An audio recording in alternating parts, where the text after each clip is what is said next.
How to enable the developer options on Android. Hi everyone, welcome back to our channel. I am Bimo from App Guide. In today's guide video, I will simply show you the way on how you can actually enable the developer options on Android.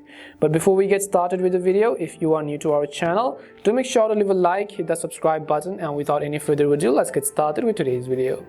So developer options are simply some of the hidden features on an Android phone, and which is specifically developed for developers and coders. However, you don't need to have any type of programming knowledge in order to use developer options, but I would recommend, if you don't know what you're doing with this, I wouldn't really recommend you to turn on developer options and just modify some of the changes, because that would simply mess up your Android phone. However, considering all of those factors, still if you want to enable developer options, you have to simply open up settings. Now once you open up settings, you have to look for the option called about or software information, which means you have to go to the option where your software information is located. So in my case, it is under the about phone section, and over here I can select software information, which will basically give me all of the information based on my current UI, which is my Samsung based on Android 12 using the One UI version 4.1, and it has a latest security patch of August 2022 and kernel versions and so on.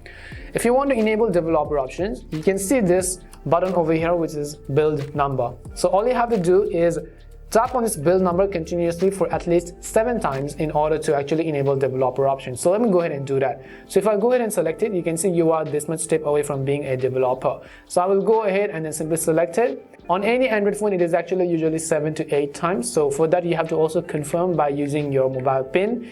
Once you enter your PIN, now you select it, you can see developer mode has been enabled. Now, in order to locate this option, in my case, it is right over here, and now you can see this new option which is developer options.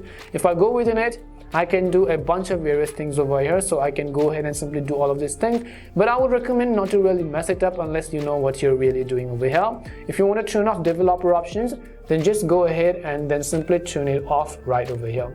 And this is simply how you can actually enable developer options on Android. We hope the video was really helpful. If it did help you, make sure to leave a like and subscribe to the channel. If you have any more questions, queries, or doubts, simply also make sure to leave them down below. Thank you very much for watching till the end, and see you soon in our next video.